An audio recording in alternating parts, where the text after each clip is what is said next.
Will be a first for Georgetown or Marquette, a first Big East Women's Soccer Championship. The Golden Eagles soared over Notre Dame to make it to their second final, but for Georgetown it took a comeback. Down to South Florida late, Daphne Corbo sent the game to overtime, and in penalty kicks, Emma Newens and the Hoyas survived, sending Georgetown to the title game for the first time. Marquette and Georgetown for the Big East Women's Soccer Championship now.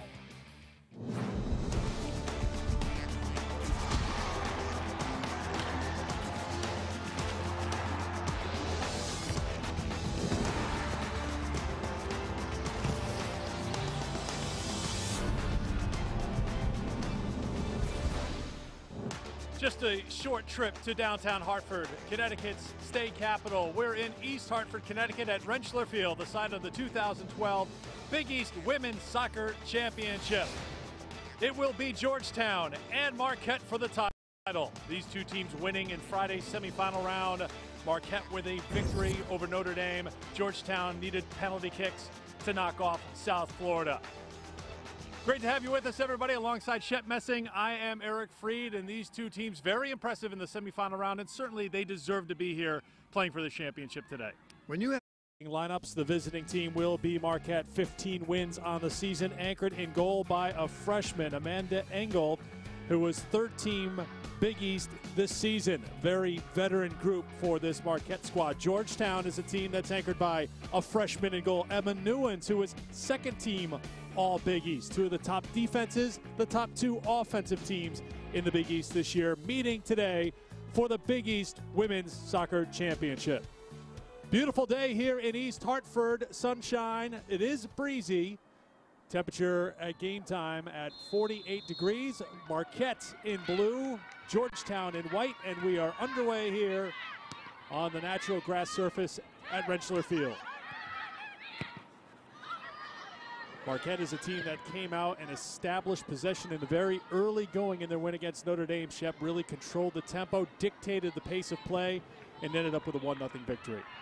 It's always interesting, first 5 minutes of the game, to see tactically how high up on the field are you going to assert pressure. I expect Marquette to do that high up on the field. Right away, Daphne Corbo's on the attack for Georgetown. Tried to feed it in front to Colleen Din. That didn't connect, but now the Hoyas will send it right back the other way. Marquette backtracking here. Nifty move made by Marquette's Megan Jaskowiak in front of the Marquette bench. Georgetown was a team that trailed USF. South Florida dictated the tempo and the pace of play in the first half of that game, had a 1-0 lead, and that lead held to the 84th minute when Daphne Corbo scored to even the game at 1, a game that went beyond overtime into penalty kicks. And Emma Newens came up with a couple of saves in overtime. Marcus Roeder's the head coach for Marquette. Now the feed into the area for Corbo's. Makes the extra pass, and getting a piece of it was Amanda Engel. And a corner kick coming up for Georgetown. Well, we talk about high pressure. Georgetown applying it as well. That's the player they want on the ball. Daphne Corbo gets out wide left, plays the ball, edge of the 6-yard box. Georgetown will have the first corner kick of the game. To be delivered by Corbo's, the offensive player of the year in the Big East. On the way, bending towards the goal, headed straight up, top of the 6, and then cleared out. Sent right back by Georgetown for a goal kick. Now Corbo's very dangerous. We saw her score the goal, her 17th of the season, the leader in that category in the Big East, the offensive player of the year, first team selection. You know, she can pile up the points and the goals quickly. Scored 5 goals in a game this year. So she will be, as Shep mentioned at the top of the telecast, the one to watch here for Georgetown. Everything flows through her offensively.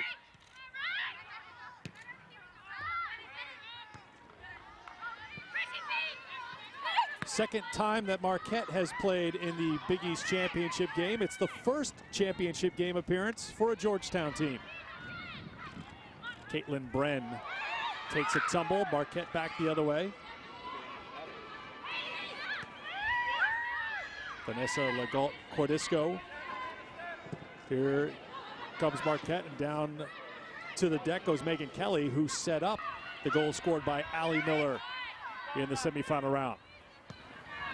Corbo's sending it out wide. Mary Croning across the halfway line, but out of the reach of Corbo's and cleaned up easily by Marquette.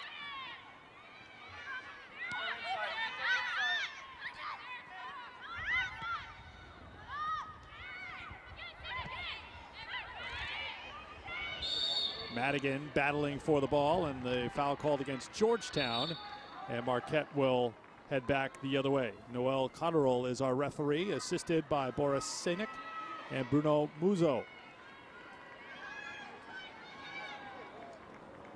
Both teams with 15 wins on the season. Marquette unbeaten in their last 13 matches.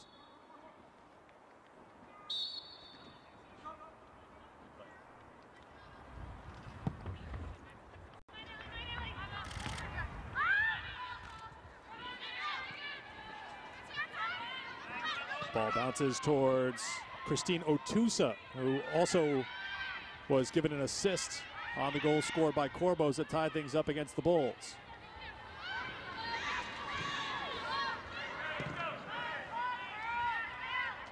Last touch by Marquette. Corbo's lets it go out of play, and she'll throw it in.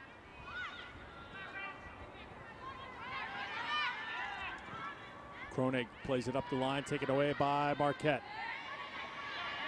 Good move on the far side. Here come the Golden Eagles. Throw in coming for Marquette. I talked about the first 20 minutes of the game being so important. Who's hungrier to the ball? Who's going to dictate the tempo, rhythm? Now Marquette gets it out wide left. It's not going to catch up with that, but you really want to establish yourself early in the game.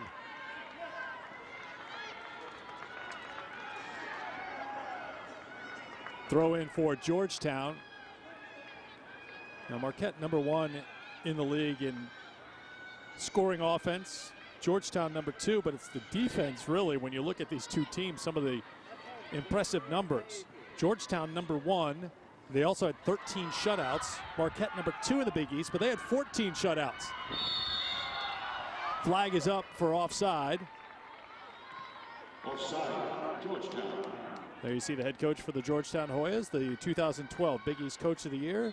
Dave Nolan played his collegiate soccer at Seton Hall, won 2 Big East titles as a player, trying to coach this Georgetown women's team to a title. There are those shutout numbers. These two teams with these freshman keepers, Engel for the Golden Eagles and Newens for the Hoyas.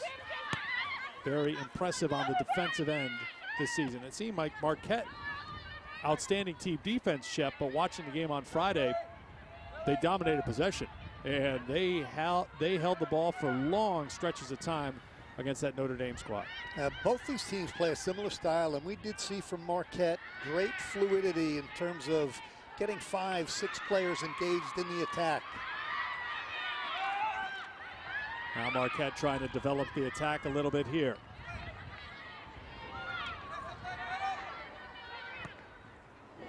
Chip towards the top of the box, bouncing through, and the whistle goes against Marquette, and Georgetown will return back the other way. There you see Megan Kelly, who set up the goal scored by Allie Miller.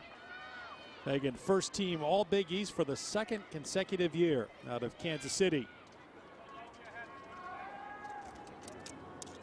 8 goals this year and a team high 12 assists for Kelly. We talked to Allie Miller after that win on Friday. It was a restart off a foul, but it was something they had seen. And you talk about a veteran team in Marquette knowing what to do when a certain situation presented itself, and they were ready to play and perform at a high level and score that goal. Yeah, that's kudos to their coaching. Marcus Roders, you're talking about a sport where over 30%, there's a play at the edge of the area. Headed towards the goal, bouncing and cleared out. Georgetown's keeper, Newens, came to the top of the area. Ball was very much in play, and she needed help behind her. Now maybe Marquette trying to build a little momentum. Allie Miller.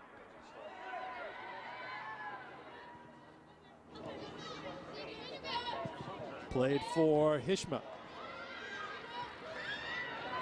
Settled. The shot knocked down top of the box by Georgetown's Claire Magliola.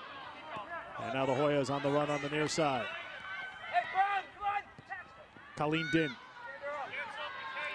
Caitlin Bren. Bren finding Corbos. Corbos, as usual, draws a crowd, but it's hard to knock her off the ball, as we've seen. Corbos feeds it into the area. Challenge for the ball, deflected and out of play, and a goal kick coming for Marquette. Well, you talked about Daphne Corbos being marked and being defended very tightly, but she's so crafty, she'll find a way to make a pretty good pass. And the reason for that is even under pressure with two defenders trying to sandwich her, she's got a low center of gravity, good balance, and that's why she's able to fend them off the ball. Marina Paul, the freshman from California, headed it back towards the Marquette end, but now picked up by the Golden Eagles. Cheskowiak has it back.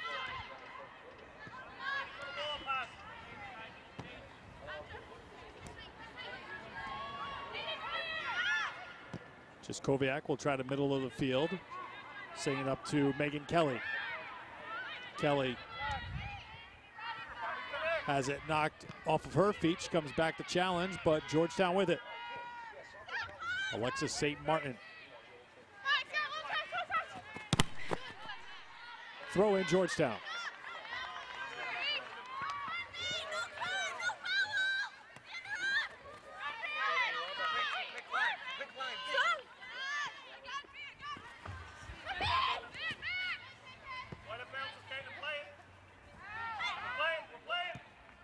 Really get a sense of how important the communication is in every sport, but certainly here in this championship game. And it's mostly the players doing the talking to each other. Again, some veteran players certainly on this Marquette team, and that was one thing that Marcus Roders talked about that was so important. He doesn't have just one or two leaders. He has many leaders, 6 veterans who are really the core of the leadership group, but kind of that leadership experience is throughout his lineup.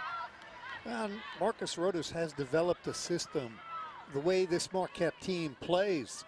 And it's great to have veteran leaders, but whoever he puts in the lineup, they have a style of play. And that style is free-flowing, get forward, get 5 players engaged every time you're into the attack. And yet when you lose the ball, everybody tracks back to defend. Roders in his 17th year as Marquette's head coach, never had a losing season. Marquette will be making their 5th straight trip to the NCAA tournament and their 11th overall. And it is a veteran team, 9 returning starters from a year ago. So you look at Marquette and say, well, this is a team that perhaps is on a mission. You can easily say the same thing about Georgetown. Knocked out in the semifinal round a year ago. There are a handful of seniors on that team, but some key players have returned to lead the Hoyas here to the championship game for the first time. Now Georgetown in white finding Corbo, center of the field, and here come the Hoyas on the attack again. Just one shot in this game. It belongs to Georgetown. Scoreless first half in the Big East Women's Championship game. Throw in Georgetown. Mention the appearances for Marquette. Number 11 will be coming. Connecticut number 1 all time. Notre Dame should be in. We'll talk about the NCAAs as we go along a little bit. There's certainly no doubt that Marquette, Georgetown are in. I would say it's no doubt that Notre Dame is in, but I think until you see your name come up at the selection show, you don't know for sure. The bubble teams look to be South Florida, Louisville, and Rutgers, but we'll see how things play out as we close down the Big East season here today.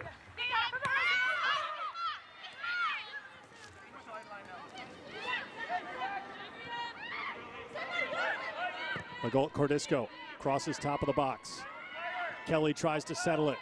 Still after it, has help behind her. Now a group of Georgetown players close down on her, and the Hoyas come away. That's just good swarming defense.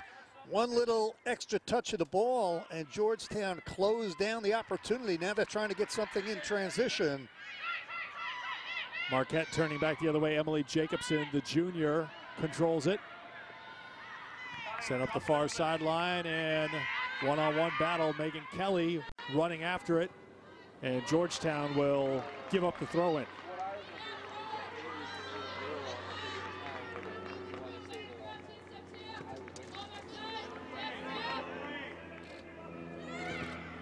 Marquette's last loss was September 7th against Duke. It has been quite a run for the Golden Eagles, leading them all the way here to the championship game. Jaskowiak over the top, headed back by Kronig.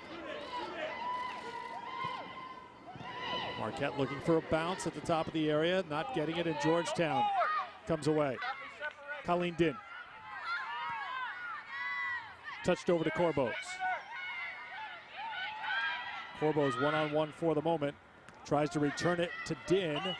She will get there. Din crosses. No one there and cleared away by Marquette. Not all the way out. Chance for Georgetown's Otusa to deliver it back. Now Kelly fights against Kronig for the ball. Won by Marquette.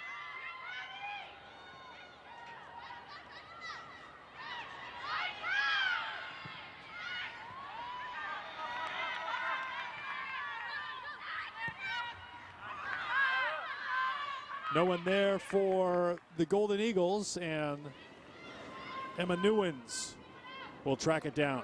3 saves on Friday for the redshirt freshman from Glen Allen, Virginia. 2 saves in the quarterfinal win over DePaul. These are also 2 teams that don't yield a lot of scoring opportunities for the opposition with that stingy team defense. Rachel Brown fed it.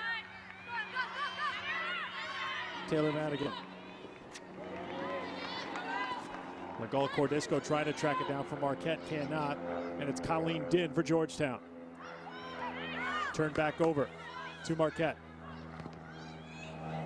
Kelly trying to settle it.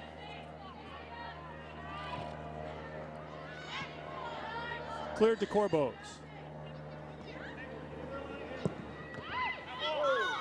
Handball called on Marquette's Legal Cordisco. And you talked about the great defensive efforts for both teams, and that's why you've got to try to beat that sound defense, either with a 1v1 situation, play a ball in the space, try and isolate a defender. You could beat a player with a ball at your feet, or you could beat a player with a quick, incisive pass. Slow build-up is going to be difficult given the defenses that both these teams are facing.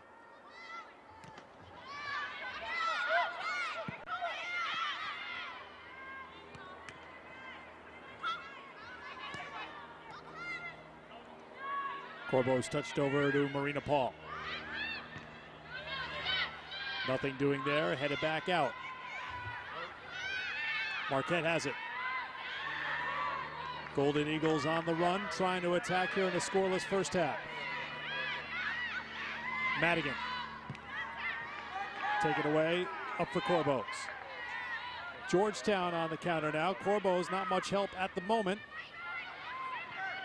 Caitlin Bren for Corbos.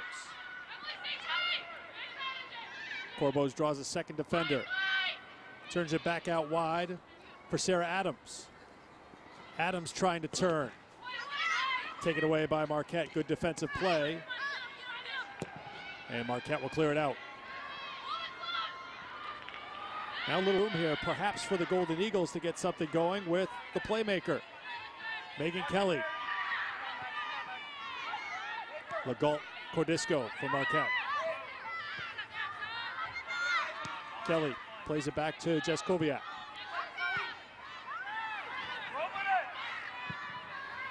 Set back by the Hoyas.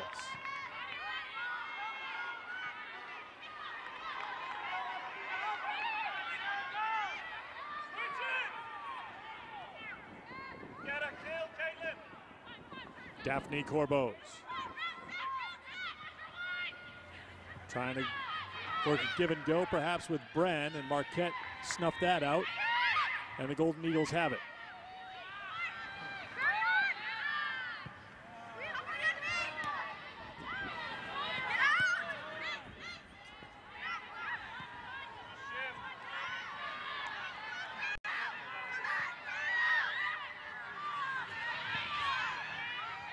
Sent in, good ball into the area. Marquette on the run, exploding towards the goal and knocked out of play. It will be a corner kick for the Golden Eagles. Good hustling play by redshirt senior Rachel Sloan to get in deep. Well, Marquette doing a very good job using the width of the field, and Sloan gets around the edge, runs out of real estate, but does pick up the corner kick. Sloan right now standing right in front of Georgetown's keeper, Emma Newens. Kelly to deliver the corner. Comes high towards the top of the area, and it's cleared out by Georgetown.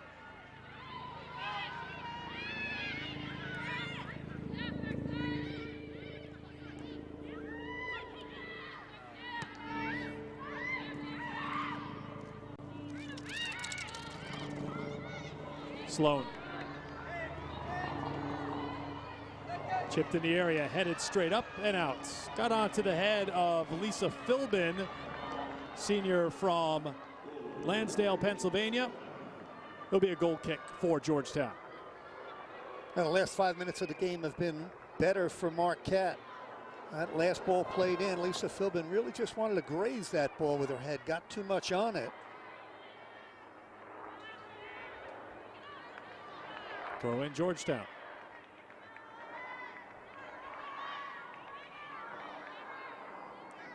Georgetown was on their heels in the semifinal round against South Florida. Corbo scoring in the 84th minute. Georgetown winning 5-4 on penalty kicks. Amanda Engel comes out to steer it aside.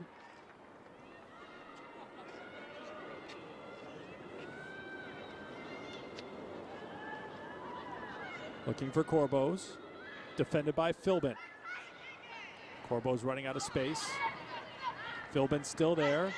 Philbin stands her ground. Corbo's not done yet. Has it back for Georgetown. Fed towards the top. Bren. Chip back. Corbo streaking in, but it will go harmlessly wide. One of the things that makes Daphne Corbo so special, and Dave Nolan was talking about it, this is really a new position for her. Her life, she has been a pure attacking player, a prolific goal scorer. Dave Nolan has asked her to tuck back a little deeper in the midfield, be that central playmaker, and she's done that extremely well. Hasn't prevented a goal scorer from finding the back of the net 17 times this year, but like we said, and you mentioned, everything flowing through her. Last year, she was the top scoring freshman on the team, where 4 of the top 5 scorers were seniors. That tells you what this Georgetown team lost, but gives you an idea of the quality of players that Dave Nolan able to bring in to replace those veterans. Headed in the area, it was Legault Cordisco who tried to steer it on goal, and it had a little bit on it, forcing Newens to get down to haul it in. Sloan again in the mix as well for Marquette. Well, once again, Georgetown attacking centrally through the feet of Corbos. Marquette doing a better job getting out wide. That's what they want to do. Stretch the field, get wide, serve some balls into the box. Sloan got her head on that one, and Newens will haul it in.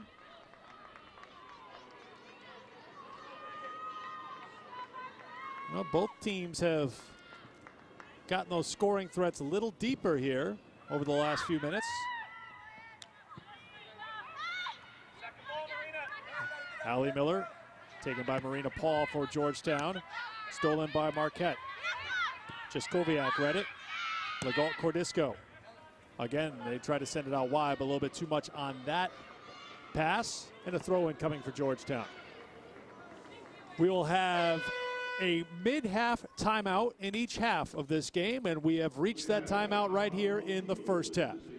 It is Georgetown and Marquette playing for the Big East Women's Soccer Championship. Each team looking for their first ever Big East title. Back in a moment.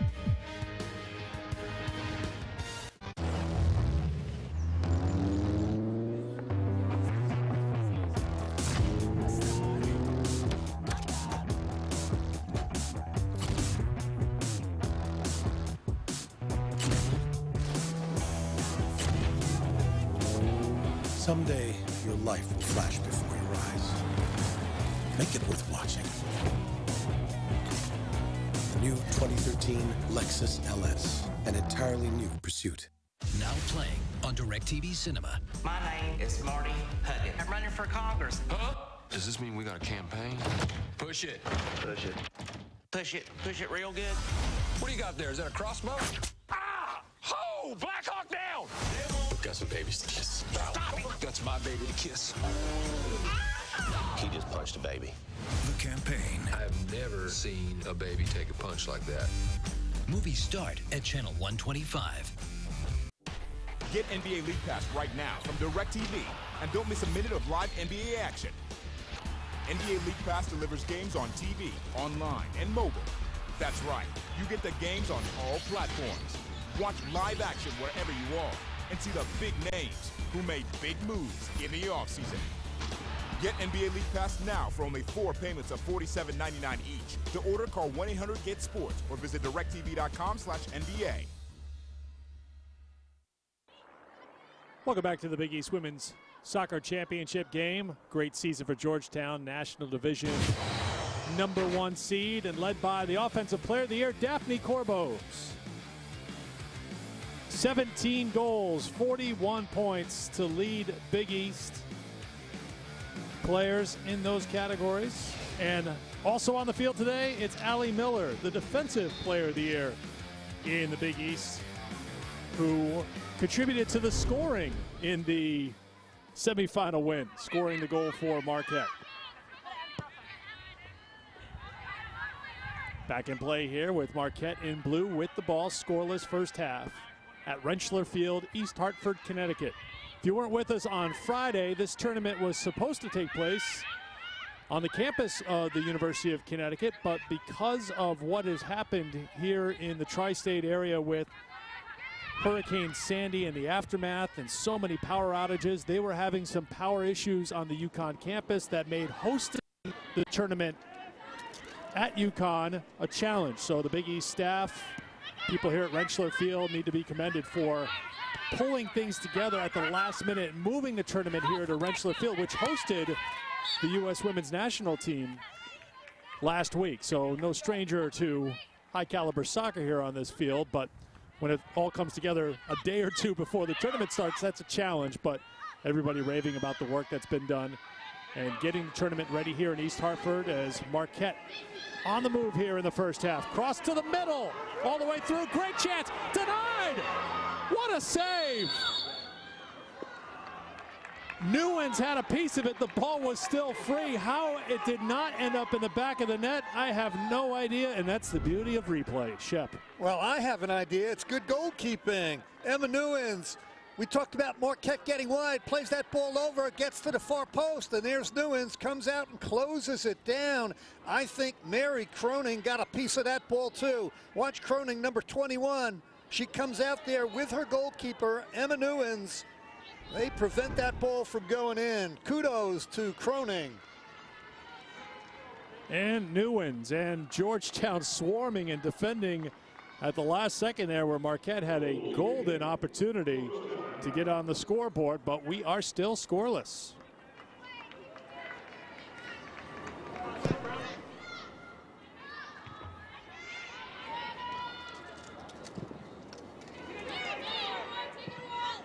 These two keepers don't let the freshman status fool you, as Newens and Engel go head-to-head.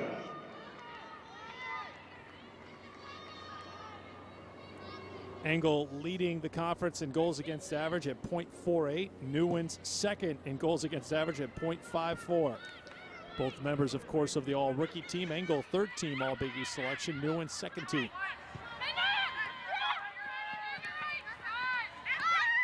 Marquette finding some of the openings that were so prevalent in that semifinal game against Notre Dame.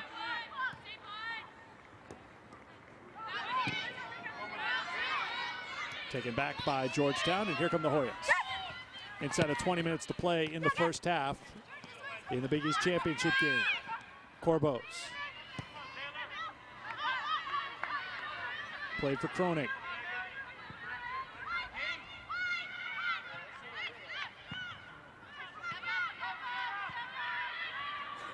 Corbo's trying to send Adams, but it'll be a throw in for Marquette. And I think that's the player, Sarah Adams, that needs to find the ball a little bit more. Right now they're playing with Caitlin Bren. Georgetown, they're playing with Bren almost as that target striker with her back to the goal, trying to win the ball, hold it up, and then play it out wide for Sarah Adams.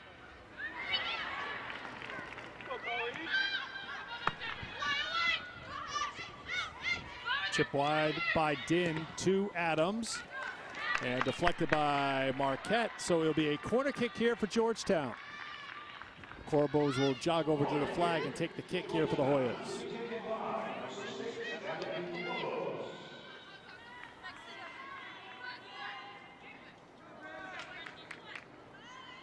See what Marina Paul does here, a freshman who's a very tall target as Corbo sends it into the area. Headed back to the top of the box. Legault Cordisco trying to get it out of there. And she does. Sloan. Allie Miller.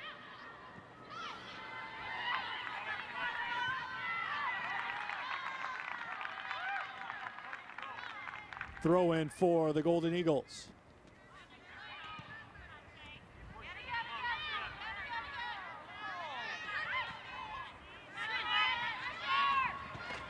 Paul.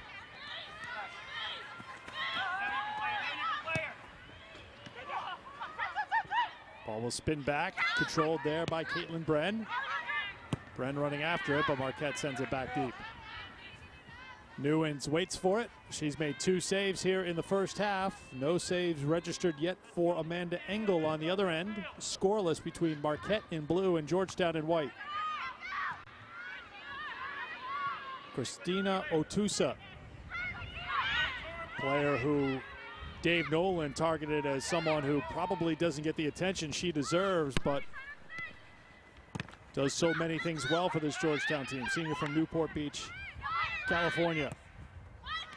Fixture for this Georgetown team. Here come the Hoyas.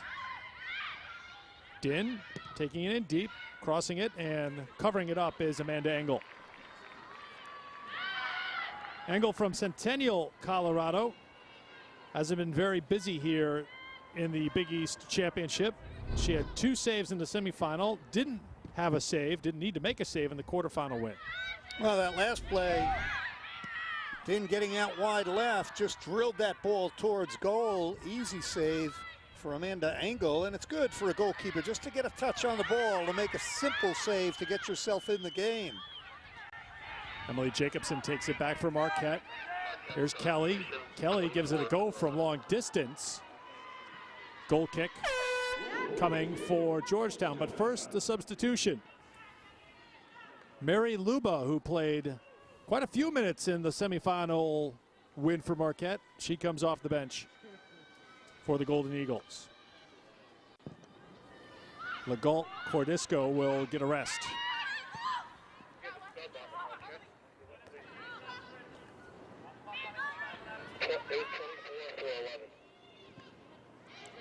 Luba gets right in there to knock it away, but it's swept back the other way for Georgetown.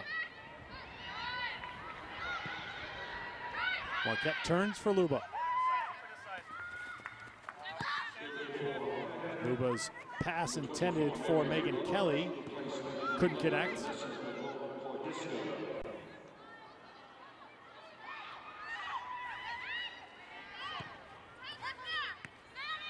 Luba.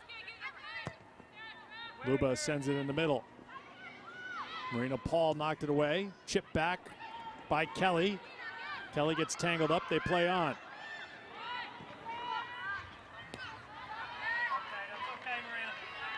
Lost out of play by Georgetown. Couldn't get there. Throw in coming for Marquette.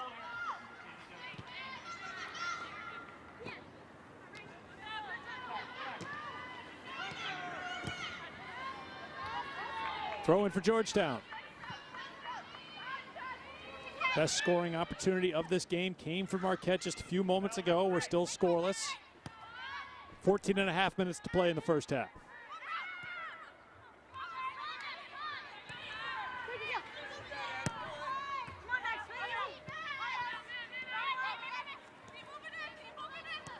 Both teams, Eric, are really having difficulty trying to carve open a good goal-scoring opportunity. The way to do that is good movement off the ball.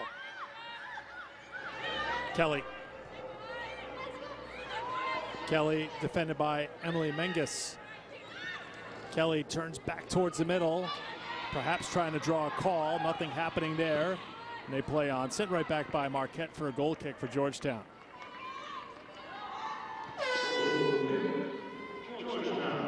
Substitutions now for the Hoyas. Jessica Clinton comes in, along with Audra Ayotte. Clinton, a sophomore from Avon, Mass, and Audra Ayotte, a sophomore from Marlborough, Connecticut.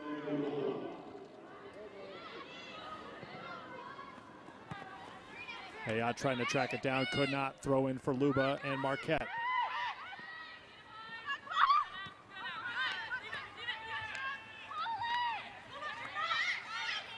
We've heard a few protests over the last couple of minutes directed towards the referee, and we've seen some physical play, but nothing whistled here, so perhaps he's letting everybody know the level to which you can be physical and play in this game. We'll find out when he blows the whistle, obviously. You heard a couple of shouts on the field, and they play on.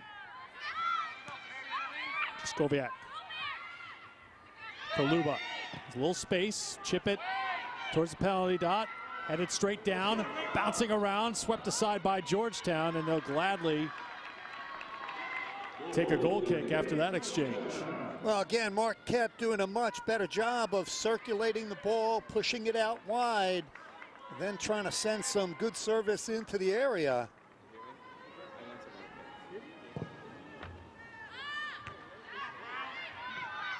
Headed back, out comes the freshman with traffic converging on her quickly, but held on to by Newens.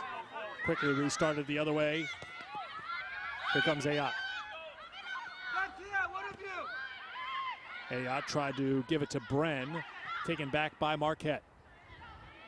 Now Marquette will slow things down with 11:45 to go in the first half.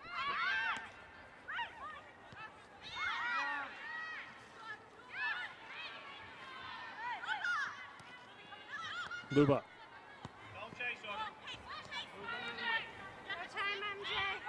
Just Kobiak.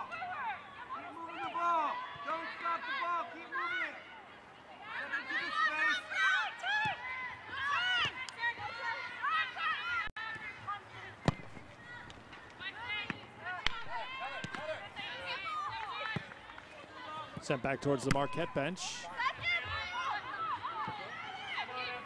No one there for Marquette, so Newens comes out to play it for Georgetown.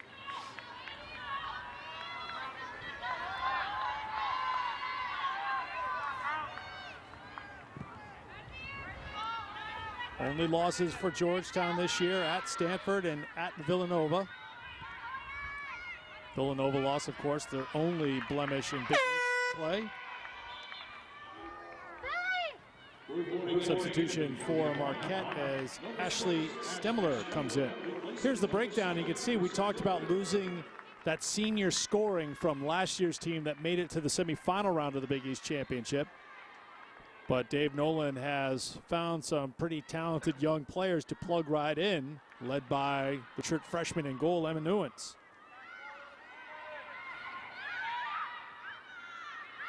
Newens might be tested here as Marquette builds it up and threaded through and scooped up by Newens easily.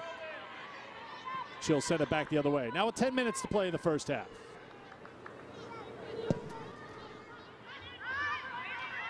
Stemler came on for Lisa Philbin for Marquette as both coaches go to the bench here late in the first half. Again, Newens comes out to grab it.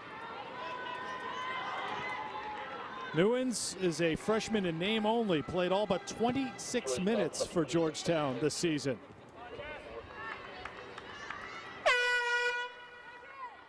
Another substitution for Georgetown as Vanessa Scrumbus comes in, sophomore from Encino, California.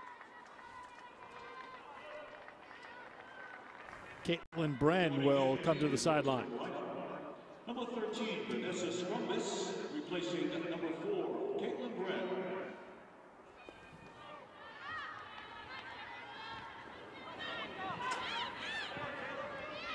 Mangus plays it back for Georgetown, taken away by Kelly for Marquette. Off the foot of Georgetown, Sarah Adams, and a throw-in for the Golden Eagles. Marquette looking for its first Big East Women's Soccer Championship, playing in the title game for the second time as Newens has it again.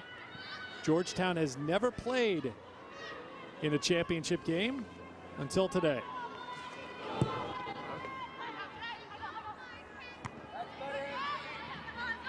Now, we talk a lot about the defense of Marquette, rightfully so, Allie Miller in particular, but I like the back four for Georgetown. Alexis St. Martin, Croning, Magliola, Mangus. Marquette will send it over the end line, and it'll be a goal kick, saying it was last touched by Georgetown's Scrumbus. We're at Rentschler Field, East Hartford, Connecticut, the site of the 2012 Big East Women's Soccer Championship. Eric Friedshep Messing here with you, bringing you this title game between Marquette and Georgetown. These two teams winning in the semifinal round on Friday here at Rentschler. Marquette with a 1-0 victory over Notre Dame, a goal in the 72nd minute from the Defensive Player of the Year in the Big East, Allie Miller. Georgetown needed penalty kicks to dispatch USF.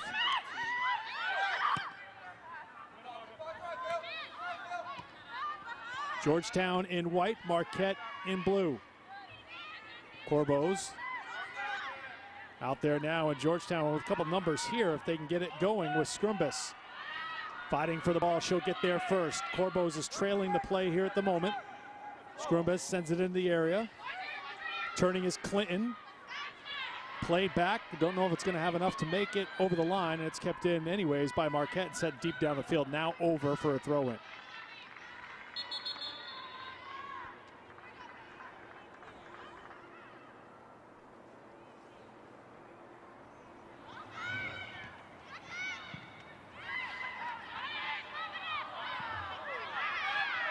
Georgetown looking for a call, none coming, so I think it's been established pretty clearly here in the first half, Shep, as far as the physical play being allowed.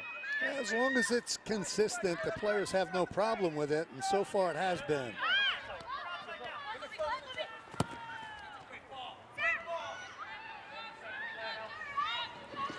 Luba sending it in deep. Georgetown will throw it in. First of all, substitution for Marquette. Sophomore Maddie Vicker will come in out of Whitefish Bay, Wisconsin.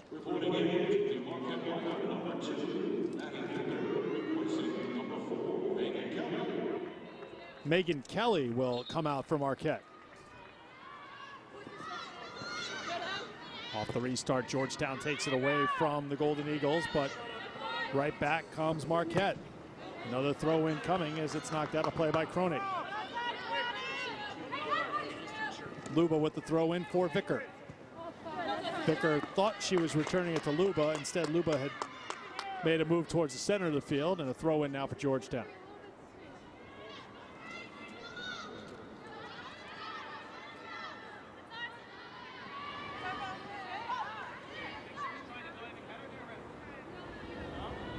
Marquette will get the throw in here.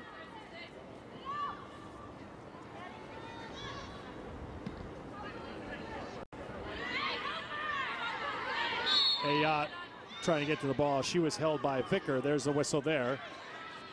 And Georgetown will put it into play. Here's how these teams finished in the regular season. Marquette went 9-0-1 in Big East play, edging out USF and Syracuse in the American division, and Georgetown and Notre Dame. The #1 seed went to Georgetown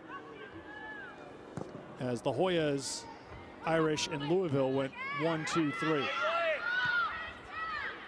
Marquette American division champions for the 4th consecutive year and playing here in the title game for the first time since 2009.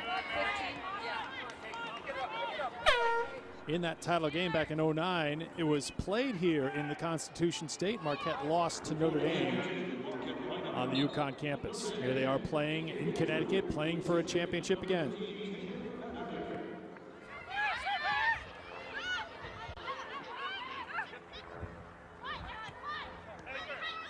Ayotte for Georgetown. Chips it forward, trying to get there. She's all the way through, and it's grabbed by the keeper for Marquette, Amanda Engel. Engel doing a good job, not under pressure, but you can ill afford to bobble a chance or an opportunity. She was facing the sun, came out, collected it cleanly.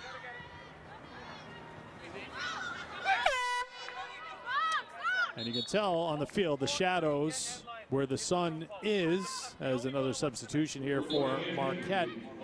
That's Cara Jacobson who comes into the game. Emily's twin sister getting a run here with 3:24 to go. Clock running in the first half.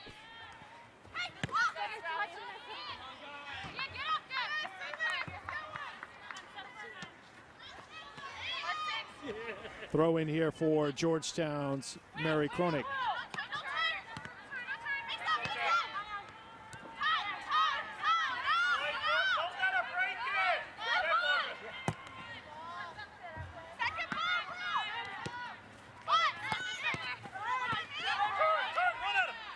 Corbos has a little room here, but it runs out pretty quickly. Challenge there by Allie Miller. Miller has it at the halfway line for Luba. Luba bumped by Ayotte. Luba sends it to the top of the box. And the offside flag is up. Ashley Stemler in the mix along with Cara Jacobson. And Georgetown will boot it away as we approach 2 minutes to go in the first half.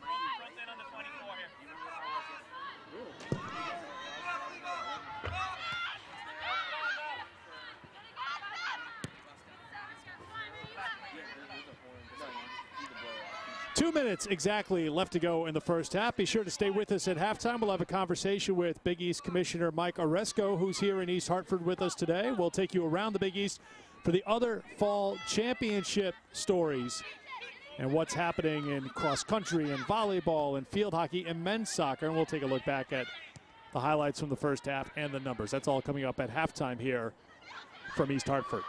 You talked about the really the grueling recruitment process, and this is the best way to do it for these teams. Marquette and Georgetown get to the Big East championship game, find a way to win the game, and that's the best way to recruit players. Corbo steps up, and a whistle goes against Georgetown. Marquette will bring it back the other way, closing in on 1 minute to go in the first half.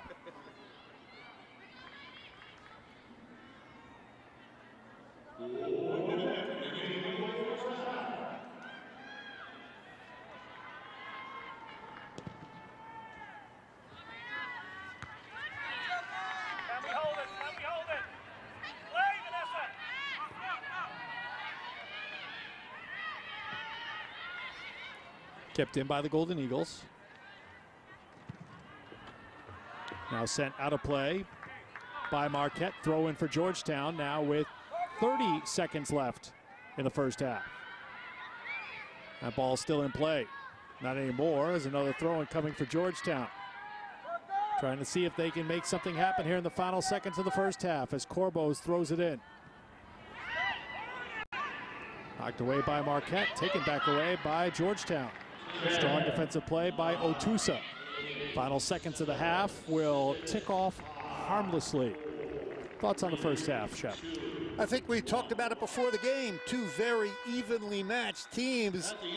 You've got to find a way for that moment of magic. I thought Marquette had the better of the run for about 10 minutes, but all in all, very even first 45.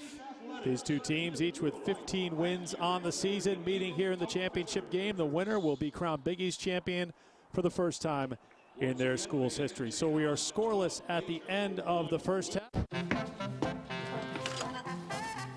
No.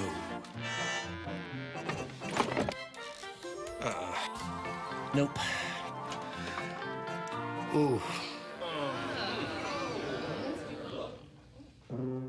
Okay, Suzanne, you're last. You can keep it or steal one. Virginians will make a game out of anything, and the holidays are no exception. Holiday scratchers from the Virginia Lottery. Games make the best gifts. Virginia Lottery. We're game. 25 years ago, Simon Lee started STG with a vision that began with the employee. By treating the employee right and giving them the resources they need to take care of their customers, STG knew that those customers would keep coming back. This circle of success is the cornerstone of STG. To find out why employees choose STG, visit stginc.com. Attention, the diabetes drug Actos has been linked to bladder cancer. If you've taken the diabetes drug Actos and now have bladder cancer, call the Goldwater Law Firm right now. If you or a loved one took this drug and were injured, call us right now. You may be entitled to financial compensation. If you or a loved one took Actos and were then diagnosed with bladder cancer, call the Goldwater Law Firm at 800-351-7900. That's 800-351-7900. Hello, friend. I'm Pat Boone. Are you dreaming of an ideal retirement? Well, if you're 62 or older, there's a smart and easy way to get the money to make it happen. A reverse mortgage from my friends at Security One Lending, a national leader in reverse mortgages. They can help you turn the equity in your home into tax-free cash. Call to get this free, no-obligation information kit, which includes an educational video and the top 10 things to know about reverse mortgages. Why don't you call now? We welcome you back to East Hartford, Connecticut, just down the road from the Capitol Building in Hartford. We're at halftime in the Big East Women's Soccer Championship game, scoreless between Marquette and Georgetown. And happy to be joined right now by the commissioner of the Big East Conference, Mike Oresco. I don't know if I can call you the new commissioner anymore because you've been on the job now for what, 2.5 months? Just about, Eric. Yeah, it's been a while already. I'm sure, right? It has been. It's been exciting but challenging. We've got a lot of things we're doing, as you know. But the first thing I do want to say is we're obviously delighted to be at Rentschler. They helped us out enormously. Mike Fresher and his group moving the game from UConn because of obviously the storm damage of Hurricane Sandy. I also want to point out I'm very proud of our conference and the people in the conference who are assisting with the Red Cross effort in the wake of Hurricane Sandy, the relief efforts. Again, we're going to continue to try to do that at as many events as possible and also do something with potentially our broadcast. Oh, good. Okay, we'll keep an eye for that. I know we're going to work on that, to make sure we do everything we can. Doing little things like passing the hat here on Friday. Everybody trying to help out and understanding that this was fun to come watch a game, but knowing that people down south of here in New York City, closer to the Connecticut shoreline, really struggling in many ways. Exactly, Eric. Everything we can do, we will do. That's great. All right, I know you've been asked nonstop about the future, but I want to talk about the present of the conference. And I know it's very important to you and to your staff to give the student athletes, like in our game here today, every opportunity to enjoy the moment, not think about what's going to happen in the future of this league, but you came to the Big East to play in a game like this today. So how important is it to you to make sure that, hey, everybody in this game is taken care of? Let's worry about the future down the line a little bit. Yeah, I think, as you know, we want to make the conference responsive to the schools and to the student athletes. That's why we're here. We're here, obviously, because of the student athletes, and I want to congratulate Georgetown and Marquette for being here. They're terrific teams, and I want to congratulate, obviously, Dave and Marcus. Again, this is why we do it, and the TV negotiation is going to be very critical to us, and that is about the student athletes because it's providing resources. It's about providing the financial resources the conference needs to do what we do, also to provide the stability and the exposure so the kids can be on national TV whenever possible, regional TV. That's extremely important, obviously, to them. They play hard, they compete, and I think it's wonderful for them to have as many opportunities to be seen as possible. And also, obviously, we want to make sure that we're doing everything else we can for them. And it's a wonderful day here. It's a beautiful day. They're competing. Obviously, everybody still is. Our thoughts and prayers are with the people from, who've been had an impact from the hurricane. But it's a beautiful day and it's a great competition. I do have to ask you about what's on your plate going forward. I know there's probably tons of things on that plate, but is the TV portion of it maybe the most important thing now that the membership seems to have kind of settled in here a little bit? Is that the most important thing that you'll be facing here in the months ahead? Yes, Eric, it definitely is. In fact, what's interesting is if you look, it feels like I've been drinking from a fire hose for quite some time now, and there have been so many things. Fun. Yeah, no, it's been fun, but you don't realize it at the time, maybe. But in any event, we've got a lot of things going, and we've made some progress already, as you know, the Madison Square Garden deal, some of the other things we're doing. But the TV deal will be absolutely critical. That's job one. But we're also really focused on the BCS situation. Now, it's not going to be the BCS anymore going forward, but the new playoff system. We want to make sure we have proper access. We want to make sure that the revenue situation works out fairly. We've got a lot of things going on there. We also have a significant interest in making sure that our divisional alignment in football works. It's one thing after another, but it's all good. It's all good because the conference is on the move. The conference is doing some interesting things. As you mentioned, we think the stability is here for a while in conference realignment, which would be great for everyone. I think our conference is poised. We're bringing in new schools, as you know, Eric. That's very, very exciting. We're going to have a terrific group of new schools coming in this summer. I happened to stay up till 1:30 last night watching the Boise on CBS Sports Network, I might add, the Boise San Diego State game. What a terrific game. San Diego State edged them.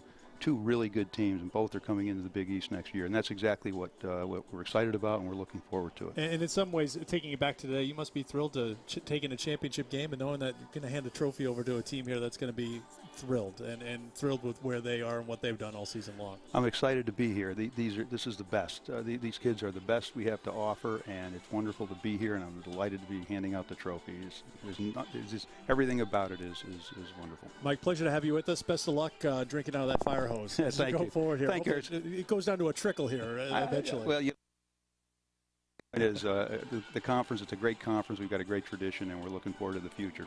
Outstanding. Mike Oresco, the commissioner here of the Big East Conference. We're at halftime of the Big East Women's Soccer Championship game. Scoreless between Marquette and Georgetown. We'll take you around the league, show you what's happening with the other fall sports championships right after this. My feet are killing me. My feet are killing me. My feet are killing me. Introducing Miracle Slippers, the revolutionary anti-fatigue gel slippers that soothe, relieve, and energize your achy feet and body. Look, pressure from walking and standing can cause pain in your feet, knees, and lower back. But Miracle Slippers' True Gel soles act like a shock absorber to help relieve aches and pains. Feel supported and relaxed while you cushion your feet in total comfort. Miracle Slippers take the pressure off your feet and joints. Ordinary slippers are thin and flatten out. But Miracle Slippers' cushy gel insoles support and contour to your feet and never flatten out. Watch, we dropped an egg onto an ordinary slipper and it smashed. Then we dropped an egg onto the Miracle Slippers. It bounced 2 feet high. Amazing. Made of ultra-soft microfiber and durable non-slip rubber soles. Great for indoors and outdoors. And they're even machine washable. They actually feel like you're walking on a cloud. The support inside, it's phenomenal. These are incredible. Oh, where can I buy a pair? Love them. These are fabulous. Your feet are in heaven. Comfort, there's no price on that. The softness, you'll love them. So if your feet are killing you, call now and get Miracle Slippers in your choice of black or tan for just $19.99. You'll also get Miracle Foot Repair Cream free. Use it to help relieve dry, callous feet overnight. But wait, call right now and we'll double the offer free. Just pay separate processing and handling. Miracle Slippers are backed by our lifetime guarantee. If they ever lose support, we'll replace them free. No questions asked. You get it all. 2 pairs of Miracle Slippers and 2 tubes of Miracle Foot Repair Cream, plus the lifetime guarantee. An incredible value, all for only $19.99. So call now. Call 1-800-701-3150 to get your Miracle Slippers with True Gel soles for only $19.99, and we'll double the offer. Just pay additional processing and handling. Call 1-800-701-3150 or visit miracleslippers.com. Call now. Halftime here at Rentschler Field, East Hartford, Connecticut, in the 2012 Big East Women's Soccer Championship game. It is championship time for fall sports. Let's take you around the Big East. The Field Hockey Championship game is today at Traeger Stadium in Louisville. Connecticut and Syracuse meet again. It's the 5th straight year they've met in the title game. The Orange, the defending champs. UConn looking for its first title since '09. In volleyball, Marquette will host this year's championship. The title game is November 18th. 12th-ranked Louisville should enter as the pre-tournament favorite. Georgetown and Syracuse won the cross-country championships. The Syracuse men took their 3rd Big East title in the last 4 years. The Hoya women, of course, are the defending NCAA champions. Three semifinalists set in men's soccer. Georgetown and Marquette won quarterfinal matches Saturday and will meet in one semi. Notre Dame will face the winner of today's Villanova-UConn game in the other semifinal. The tournament shifts to Red Bull Arena next weekend. We will continue along here at Rentschler Field and the Big East Women's Soccer Championship game after this. Did you bring it, Grandpa? I've got it, sweetie. 40-year-old tradition to keep. I hope we make it. We'll make it.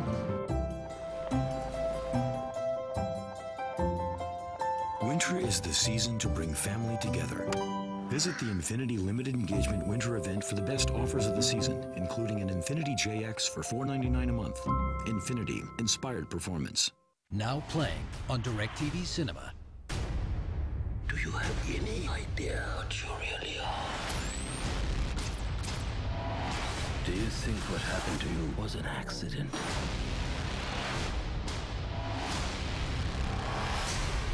So what's next, Spider-Man?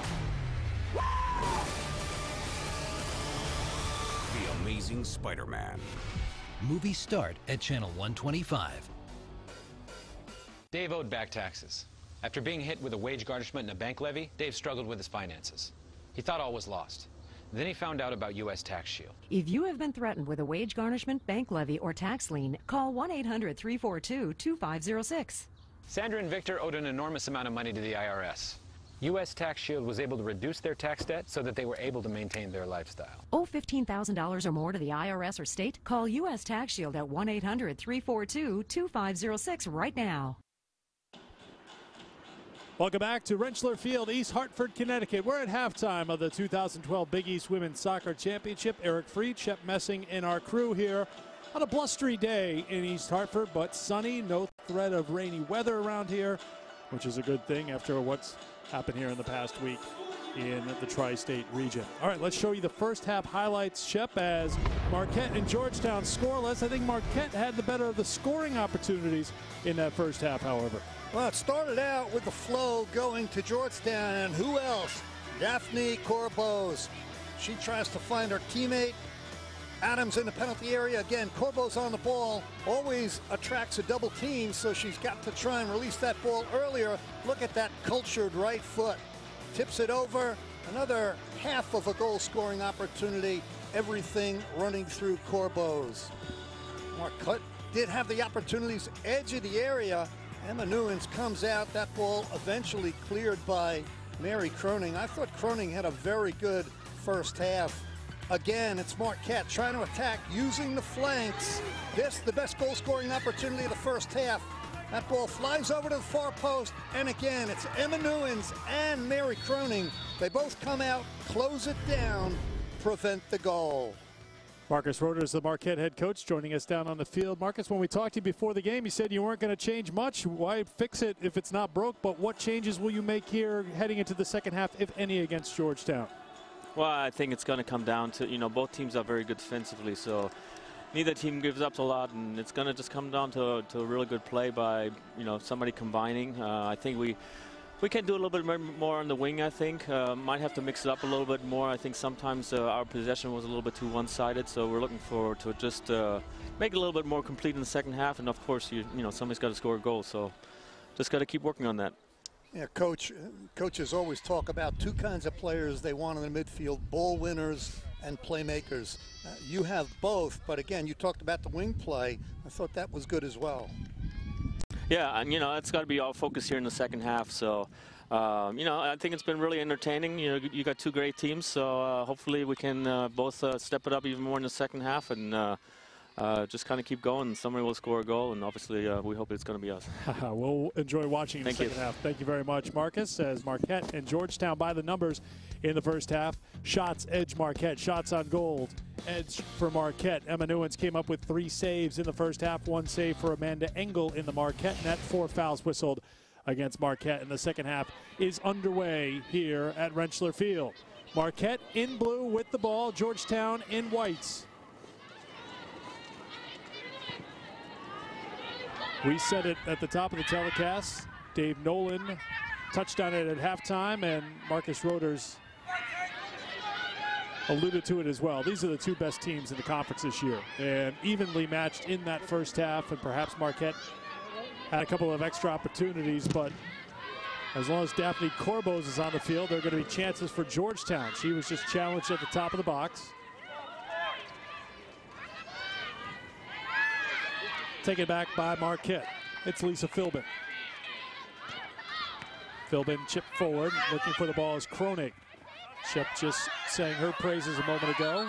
Kronig trying to steal a throw in, but it'll be Marquette's throw in. Well, that just shows that physically she's great, but she also has a high soccer IQ. So why not go over, try and get that extra throw in? You say high soccer IQ, others would say cheating. High soccer IQ. Oh, okay. You were going. You've got to find a way to win the game. I like it, especially a championship game. That's why we talk about set-piece opportunities, Eric. Over 30% of all goals scored are on set pieces. So if you get a corner kick, free kick, penalty kick, you've got to take advantage. Remember, that's how Marquette scored in the semifinal off a set piece.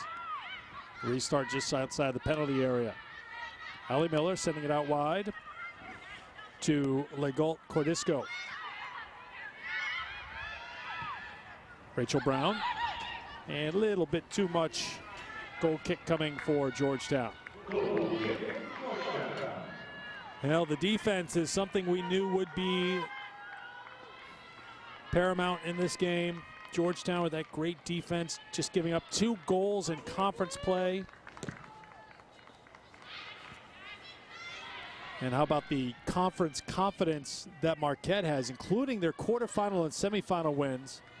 They're 11-0-1 this year against Big East opposition, outscoring Big East opponents 38-3. Shows you the kind of season it's been for these two teams. Corbos tried the nifty little pass, didn't connect, and Marquette takes it back in a scoreless game. Legault Cordisco has it taken away by the freshman, Marina Paul. Now for Corbos. Corbos trying to send it through, cleared away by Marquette.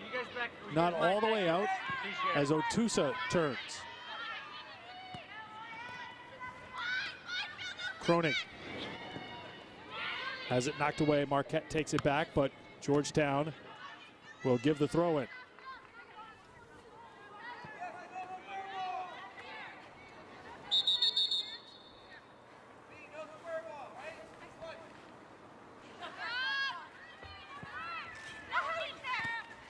Kelly splits through defenders. Madigan trying to run up and under it for Marquette. Kelly comes in to challenge. That was a hard hit there. She's slow to get up. And a throw-in coming for Georgetown. Big East championships have been dominated by Notre Dame, but we entered this weekend knowing that it was Notre Dame with their 11 Big East championships, and USF, Georgetown, and Marquette, 3 teams that have combined for 0 Big East championships. So once Notre Dame got knocked off in the semifinal round, we knew we were going to have a first-time champion at the Big East championship. Well, again, we talk about the Big East in terms of a conference in this country. It is really strong, and both these coaches know the value in terms of recruiting. Get their first ever Big East championship.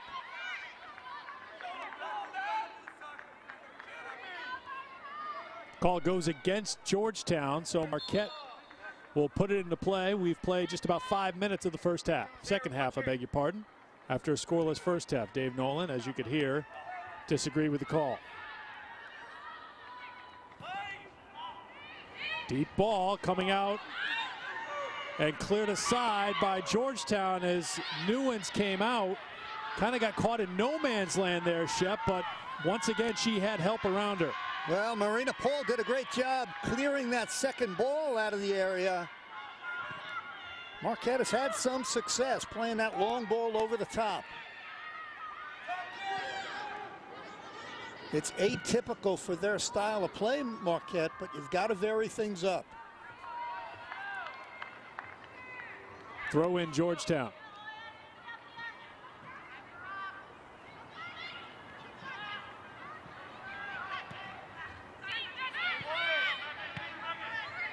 Sent back by the Hoyas. Returned by Marquette. Battle in the air. Back and forth they go. And now the Golden Eagles will slow things down, sending it out to Philbin wide. Philbin's got good speed, has a little room to run. She'll set it up the sideline, but cannot connect up ahead with Megan Kelly, and it'll be a throw-in for the Hoyas.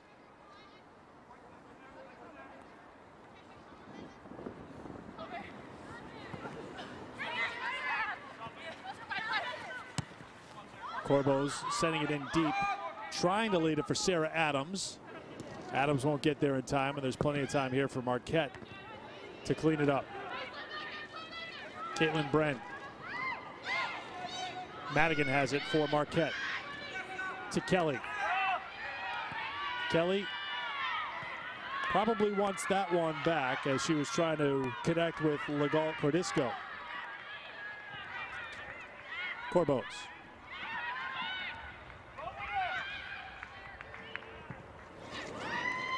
Comes all the way through, trying to settle it. Now chasing it down is Georgetown.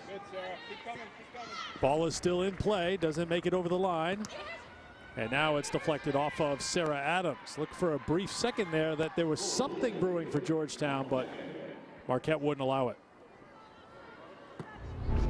Well, that's a good ball. Changed the point of attack. Sarah Adams, the beneficiary, but her first touch took that ball wide. By the time she turned around, tried to clear it, went off her for the goal kick. But you change the point of attack, almost like a zone in basketball. You've got to whip that ball around, change the point of attack. These teams are so good defensively. That's the only way you could carve out space. Marina Paul feeds it to the far side. Caitlin Bren couldn't hold on to it. Allie Miller turns it back to Legault Cordisco. She'll run up the far sideline. Trying to send it up ahead. Battle between Rachel Sloan and Georgetown defender, won by Sloan. Kelly. Marina Paul reaches out to try to slow it down. Now taken by Georgetown back the other way.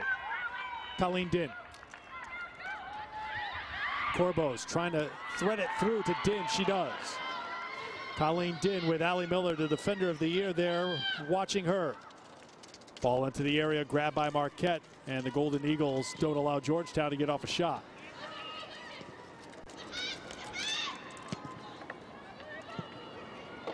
Last touch by Georgetown, and it'll be a goal kick for Marquette.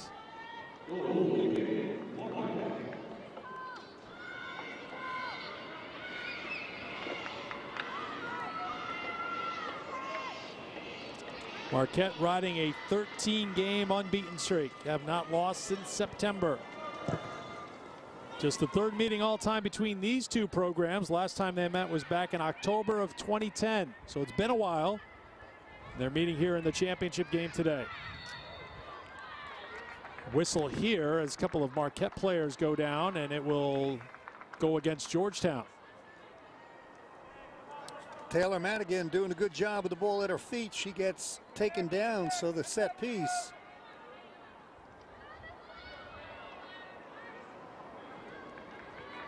It'll be Emily Jacobson. The last time she floated a ball right around the penalty spot.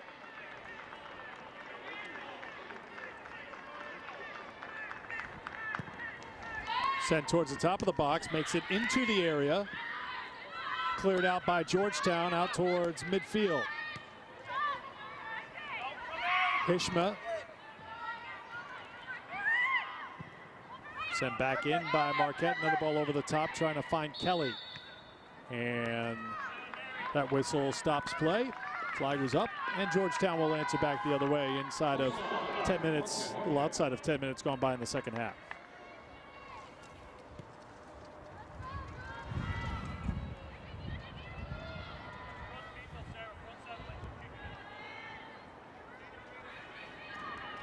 Emma Newen set to boot of the way. She came up with the save of the game so far in the first half. couple of good scoring opportunities for Marquette so far in this game.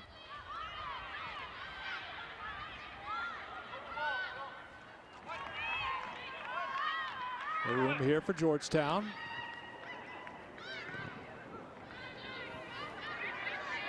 Any room that seems to be there for a moment goes away pretty quickly against this Marquette D. Now Corbos, who's been held in check here today. Rachel Brown there defensively. Corbos sends it into the area. Race for the loose ball. Grabbed by Marquette. Philbin turns in. Sends it wide to Kelly. Menges comes up defensively for Georgetown to try to send it back. Corbos. Jumping into the play is Kronig. Kronig wants it back, gets it back. Trying to feed Corbos. Knocked away by Marquette. Throw in for Georgetown. Hoya's trying to connect a few passes here, try to get closer to that Marquette goal.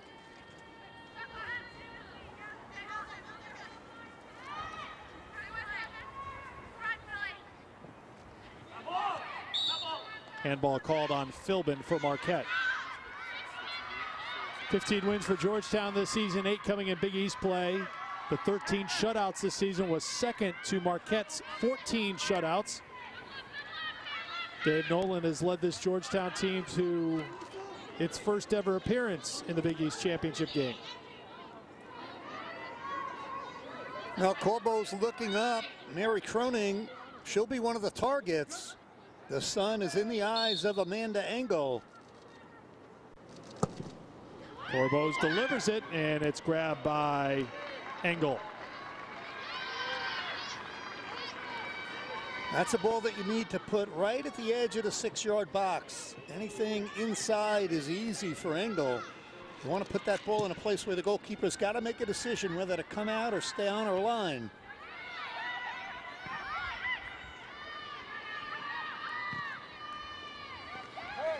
Much like the semifinal on Friday, Georgetown with the wind at their back here in the second half seemed to make a difference in that game. It's a pretty strong breeze here again in Rentschler Field, picking up as the day goes along. Marquette going into the wind. Kelly goes down, but they play on. Marquette still with possession. Kelly's been on the deck a couple of times here today. Legault Cordisco fighting against 3 Georgetown players, and she'll earn a throw-in.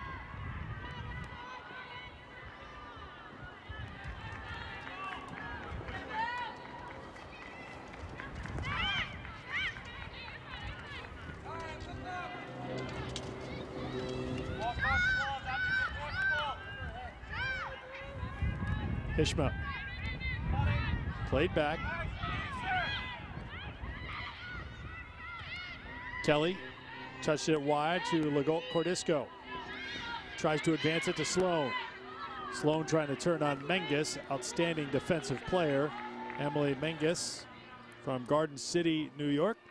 Marquette also with 15 wins, 9 coming in conference play. We talked about the 14 shutouts, making their second appearance in the championship game. They lost to Notre Dame at UConn back in 2009. Kelly tripped up. They play on. Legault Cordisco has some space on the far side. She'll chip it into the area. Headed back towards the far sideline where Menges has plenty of time to pick it up, and she'll push it forward.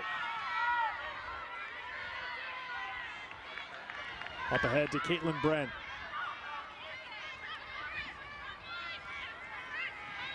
Sent back to Marquette. Marquette first in the conference in scoring, second in scoring defense. Georgetown second in the conference this year in scoring, first in scoring defense. Defense has told the story in this match here today.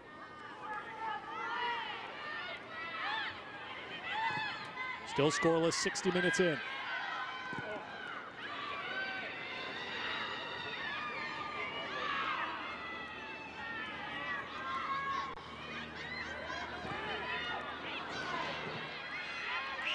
Every time it looks like Georgetown may find a little opening to convert a pass, Marquette's there to take it away. That's what Marquette is doing so well. They deny the passing angles. Marquette player down on the far side of the field. It is Megan Kelly, who's been down a few times here today. Slow to get up and now on her feet. Walking across the halfway line. Georgetown trying to push it forward. Kronig chips it in over everyone and rolls out of play, and a goal kick coming for Marquette. Well, Kronig does a good job. There's a little bit of contact at the edge of the 6-yard box. Caitlin Bren goes down. Nobody's at the far post. There's Bren trying to get ahead to it. Good non-call. Substitution for Marquette as Mary Luba has come on, replacing Vanessa Legault-Cordisco. Georgetown in white, trying to feed it forward to Corbos, taken away by Marquette. Now Kelly turns it upfield, nobody there. Menges back after it.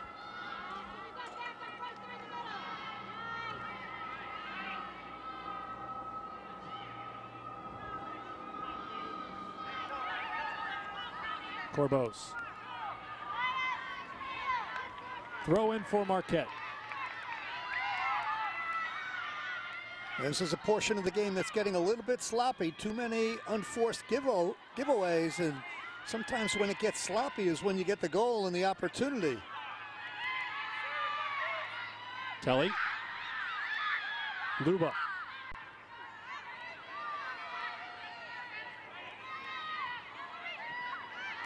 Taken away by Otusa for Georgetown. Good read, and that sets Corbos up with a little speed, middle of the field. Corbos sending it out wide. The return to Corbos. Great opportunity here, but coming off her line. The challenge is Amanda Engel to deny the Offensive Player of the Year this year in the Big East, Daphne Corbos.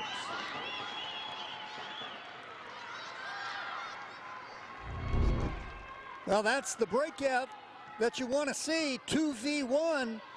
Corbos plays it out, gets the perfect return pass, but that first touch failed her. Too heavy, ball gets away. Good anticipation by Engel. As soon as she saw that first touch by Corbos, she was quick to come off her line. Turned over by Marquette. Georgetown will take over. 26.5 minutes to go here in the second half.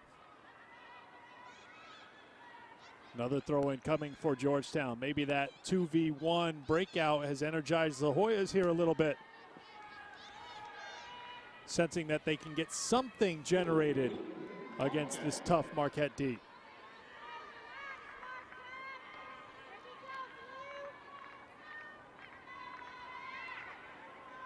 When a game is so tight defensively, for me, you get an opportunity like that. Daphne Corbos, I think if she had to do it over again, could have hit that ball first time. You take the extra touch, you allow the defense to collapse, an angle to come off her line. Rachel Brown. Brown surveying. Menges there defensively for Georgetown, but Marquette still with it. Ball bouncing around, cleared out by Georgetown, settled by Luba. Luba will send it on goal, where it's gathered by Newens.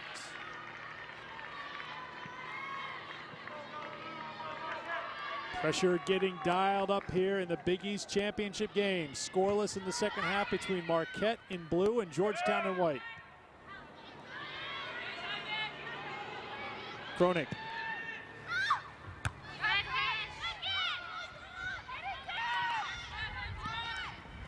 Players go down, no play on. Sloan gets tripped, that will be whistled.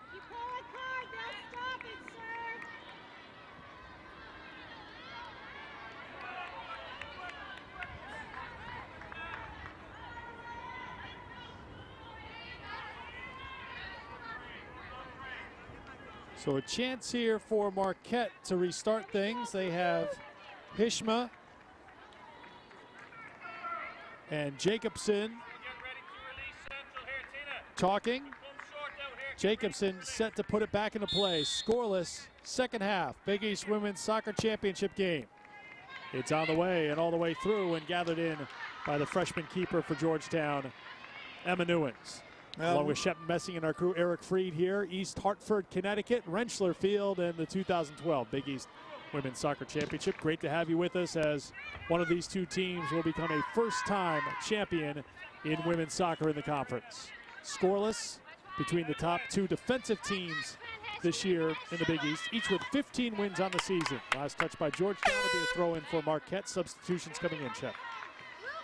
Well, we heard Dave Nolan before that last free kick that Marquette took, talking to his team, looking to get quick transition, win the ball, and then try and get something going in transition. When it's so tight, sometimes the best time to attack is when you win the ball in defense. Georgetown jumping up, trying to settle it. Play back from Marina Paul. Controlled by Otusa.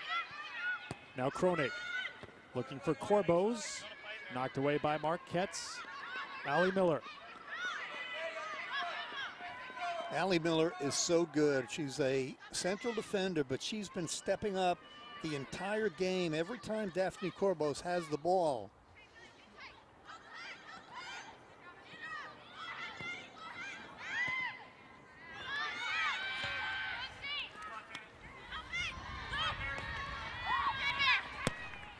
Taken away by Georgetown. Bren tried to roll it forward. She'll chase after the ball, now controlled by Marquette.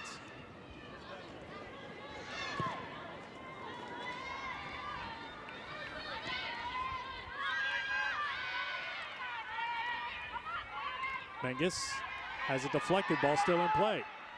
Chance here for Marquette, sent towards the top of the box. Knocked away by Georgetown and taken away by Otusa. Philbin takes it back for Marquette. And grabbing it is Newens for Georgetown. The redshirt freshman watches, and with the breeze at her back, sends it across the halfway line.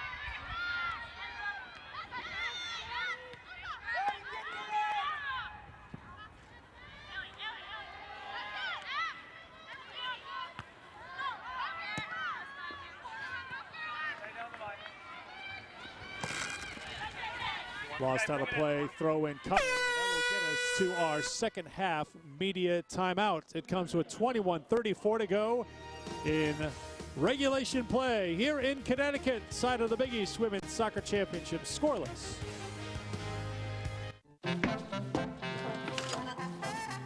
No. Gets closer. Notre Dame, we think they're in. So we're going to call them a lock for the tournament. Louisville, Rutgers, and USF going to have to hold their breath a little bit, Shep. Yeah, they definitely do, and that's why they aspired to win this Big East championship this weekend. Having said that, you look at the Big East, I think all of those teams can compete with anybody. Louisville 39 in the latest RPI rankings. Rutgers 41, USF 53. So they're certainly in the conversation.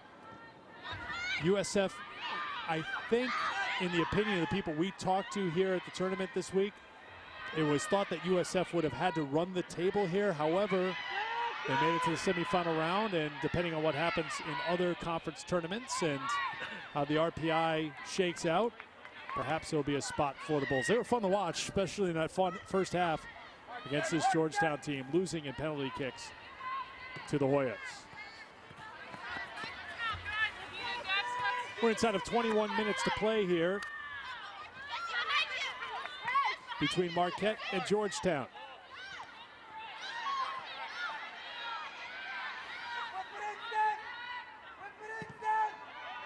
Cross towards the penalty spot, but it goes harmlessly through the penalty area.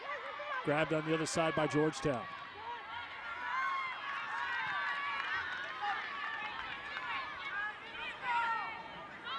Marina Paul. Checking back in for Georgetown is Audra Ayotte, number 8. Ayotte has it back, heading towards the corner. Ayotte trying to turn, and Marquette takes it away. Philbin to Luba. Luba trying to get by Otusa. That's tough to do. Luba now runs on. Marina Paul comes up to take it away for Georgetown. Menges. Corbos. Back for Ayat. Ayat again is shielded away from the ball. Another good defensive play by Marquette. It'll be a goal kick here for the Golden Eagles. Ayat doing a good job trying to get out wide left, get around the corner, turn the corner, but can't do it.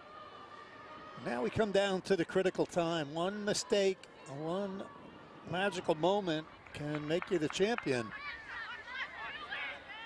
And it's a balance. Who's going to be a game changer? Who's going to take somebody on and find a way to get the winner? Marquette on a push.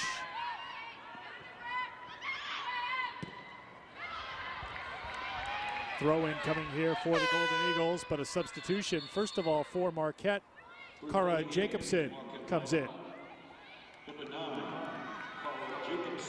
She'll replace Lisa Philbin.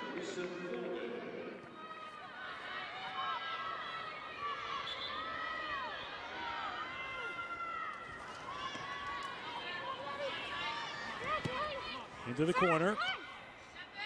Maddie Vicker has come in as a second half sub. And an opportunity here, a foul whistled about 10 yards outside the penalty area. So a chance here for Marquette. Again, they scored their goal on a set piece in the semifinal round. They'll have a chance here. Well, there's the contact, no question about that. Referee makes the call, and really the first opportunity we've had in the game. We're on a set piece. You can almost go directly to goal.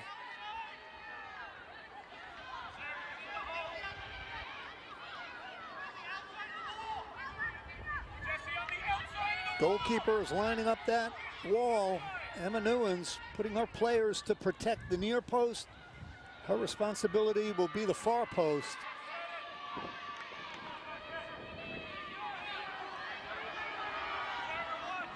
Golden Eagles talking it over. Will it be Jacobson to take the kick? There are three around the ball. It will be Jacobson. Threaded through, bouncing, ball still free, and holding on to it is Emma Newens.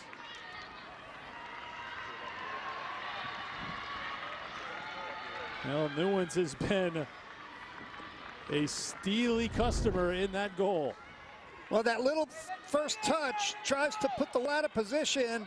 Emma Newens can't collect it cleanly the first time. That's why there's a fracas in the 6-yard area, but quick enough to recover her own rebound.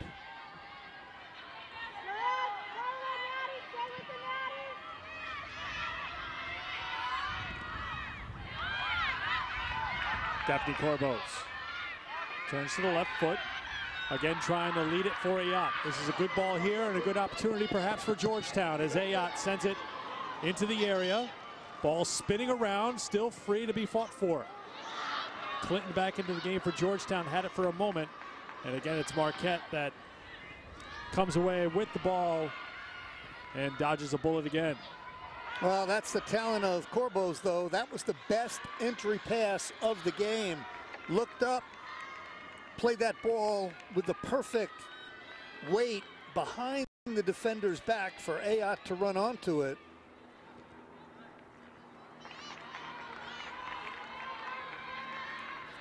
"16 minutes to play, second half.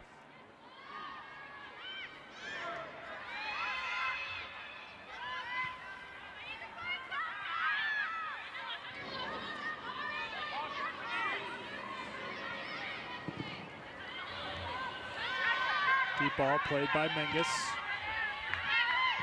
Menges' first team All Big East selection this year. Shep talked a short time ago about how impressed he was with the back four for Georgetown.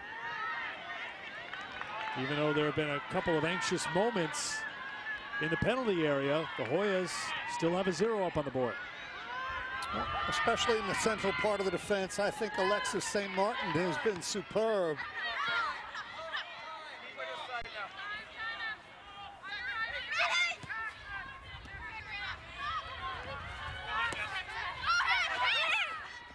Kept in by Marquette, and then last touch by Georgetown. Throw in for the Golden Eagles. Quickly restarted.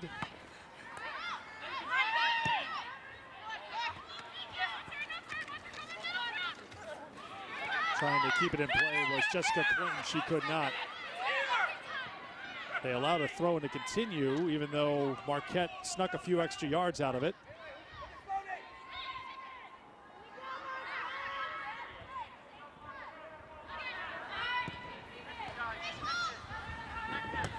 Clinton. Caitlin Bren. Rachel Brown for Marquette. Had it for just a moment. Now Marina Paul. Kronig has it for Georgetown. Scoreless second half. Closing in on 14 minutes to play. More solid defense from the Golden Eagles.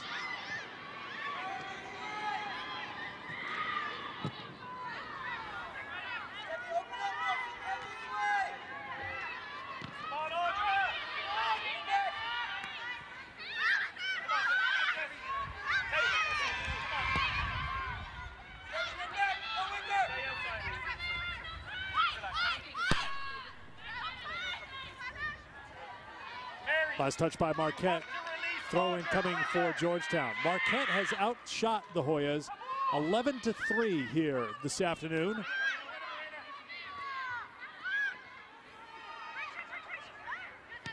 Still zeros on the scoreboard. Now Marquette on the push. Marina Paul reaches, and the freshman comes up with a strong defensive play.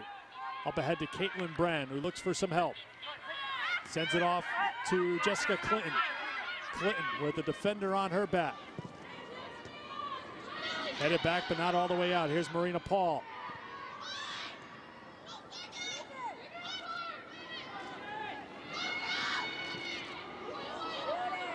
Taken back away by Marquette. Now the Golden Eagles will try to push it back the other way.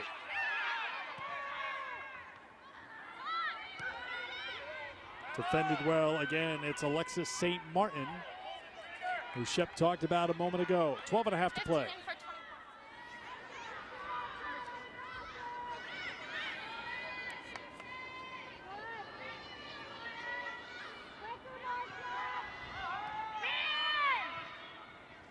Keep it moving, J-Lo!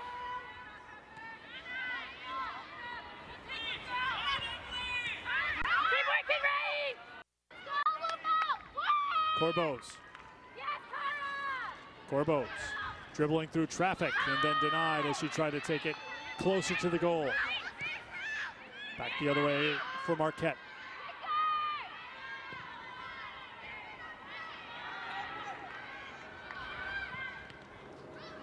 Deflected, last touch by Marquette. Throw in coming for the Hoyas.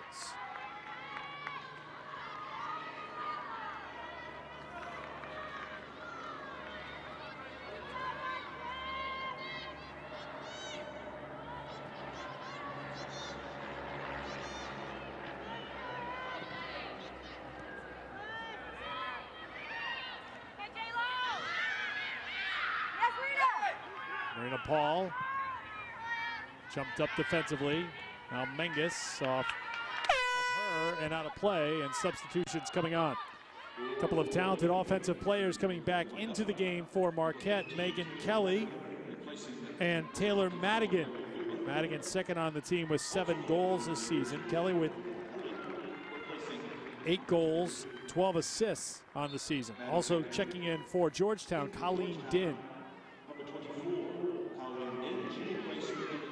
Well, both of these teams really going for the goal. They're not playing not to lose. They're playing to win. Hence those substitutions. Nobody wants to go to overtime or penalty kicks. If you're a player, you want to try and find a game winner here.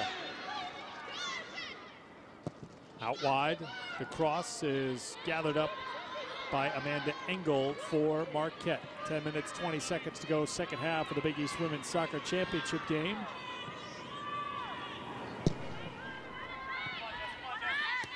Engel sent it up ahead, and here is Stemler.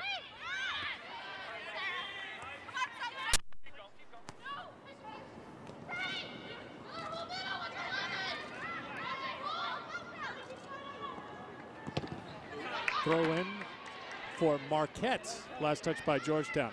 Up at Storrs, the UConn men with a 1-0 lead over Villanova in the quarterfinal round of the Big East Men's Championship.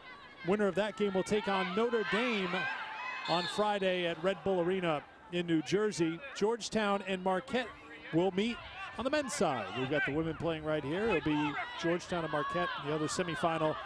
Georgetown with a 2-1 win over St. John's yesterday. Marquette won by the same score over Louisville. 6 men's teams ranked in the top 13. So you'll be there, right, next weekend? And you'll be seeing some quality soccer next weekend at Red Bull Arena. I'm watching Dave Nolan down on the sideline, irate about the officiating. Alexis St. Martin got submarine on the last play.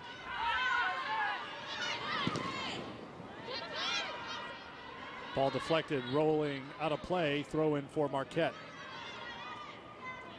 My prediction before the game was the game winner is going to come in the last 10 minutes, so we're into that time now.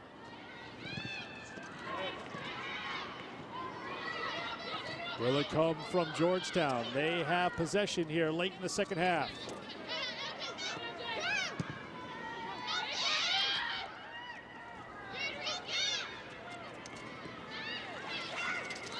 Giveaway. Looked like there was a chance there with Corbeau's taking off towards the area, but Georgetown will now reset. Headed away out towards midfield. Marquette first there to the ball. Otusa back after it for Georgetown. Now Marquette will just try to sweep it away, and it goes out of play. Throw in for the Hoyas. Less than 8 to play.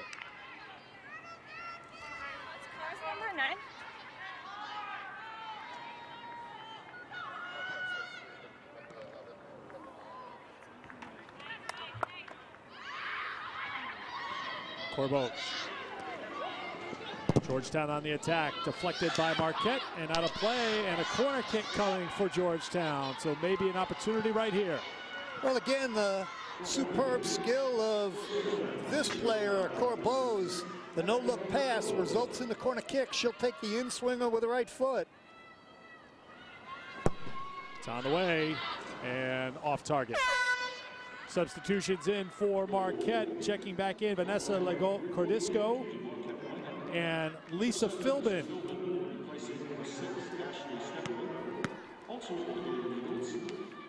Ashley Stemler will check out, as will Cara Jacobson.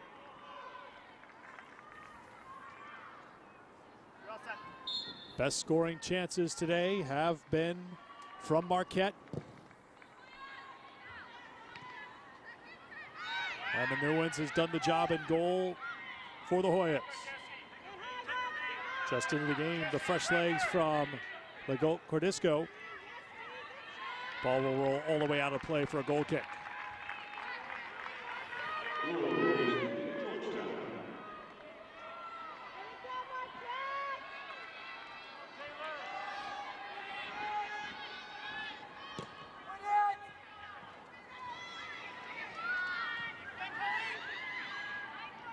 Caitlin Brent.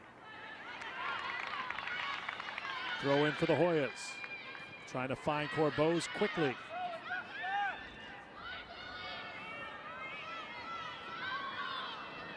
And that's the matchup we talked about. Allie Miller all over Corbeau's.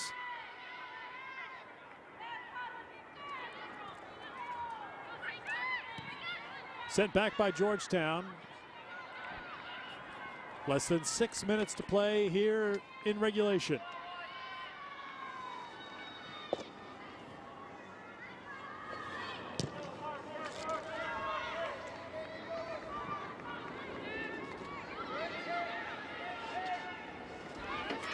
Challenge for the ball. Throw in for Marquette. Megan Kelly will leave it. Philbin will handle the throw in now.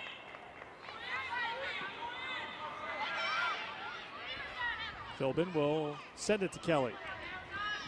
Kelly, good playmaker. Sends it into the penalty area. Marquette finds it back. Philbin. Top of the 6, cleared away by Georgetown. It'll be a corner kick for Marquette.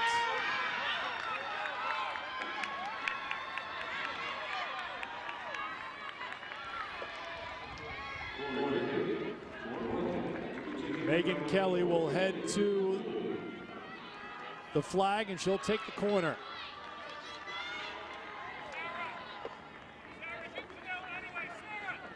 Allie Miller's going to start deep at the far post. She's going to make a run, not being marked at the moment. Sent in the direction of Miller, who comes flying in. A collision there. That was Miller colliding with Caitlin Bren. Throw in for Marquette with 4 minutes to play. Those two tried to connect again. That corner kick had a long distance to travel to get to where Miller was. Another throw in for Marquette.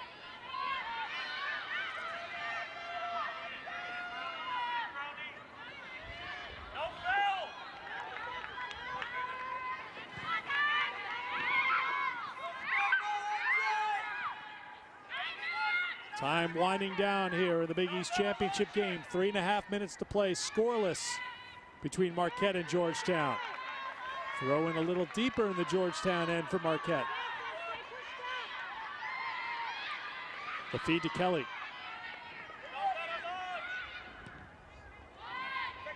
Chip to the top of the box, headed forward by Philbin. Loose ball grabbed by Jessica Clinton. She'll send it deep. Caitlin Bren chasing for Georgetown. Played by Engel. Less than 3 minutes to play. If we're tied at the end of regulation, we'll have sudden victory overtime. 2 10-minute periods. And if there's no scoring in overtime, we will go on to penalty kicks to decide a Big East champion.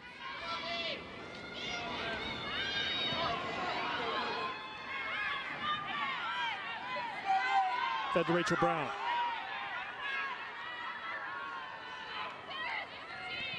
Cross looking back for Brown. Save made. Follow up. Score!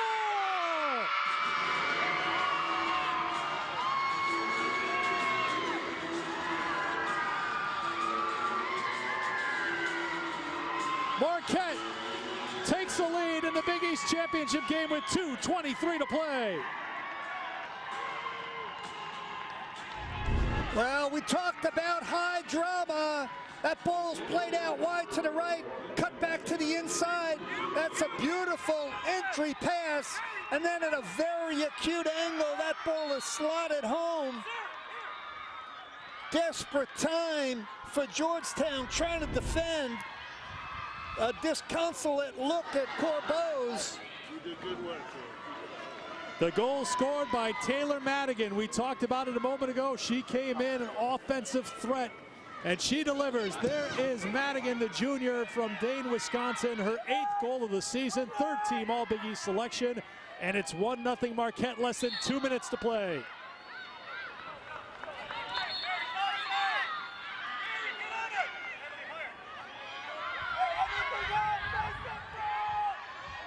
You can hear head coach Dave Nolan calling out commands against this Marquette defense. A 1-0 game may look like 10-0 with a championship on the line, but we'll see if Georgetown can find something here. Throw in coming with 90 seconds to go.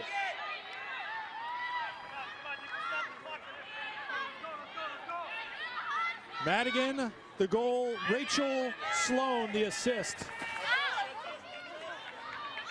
Throw in for Marquette. Marquette doing all they can to slow this game down.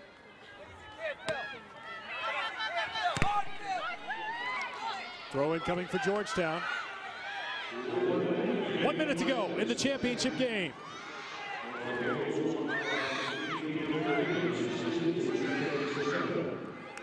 Madigan trying to split through, and a whistle goes against Marquette, so Georgetown will restart it. Desperation, urgency, and now the clock will be stopped, and I believe a card will be shown here to Marquette. Indeed, that is the case. Madigan gets a yellow card. Clock will restart when the ball's put into play. Here it comes with 42 to go. Straight up in the air in the area. Headed away by Marquette.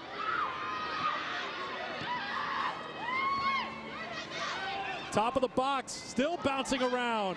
Georgetown trying to get a foot on it. It's cleared away by Marquette with 25 to go. Ball rolls out of play. Georgetown wants to get it back into play quickly. They do. 1-0 Marquette. Final 15 seconds of the championship game. Into the penalty area. Bren trying to tee it up. 9 seconds to go. A chance here for Georgetown to tie it. Stop Marquette. Final seconds, and that is it for the first time. Marquette has won the Big East Championship.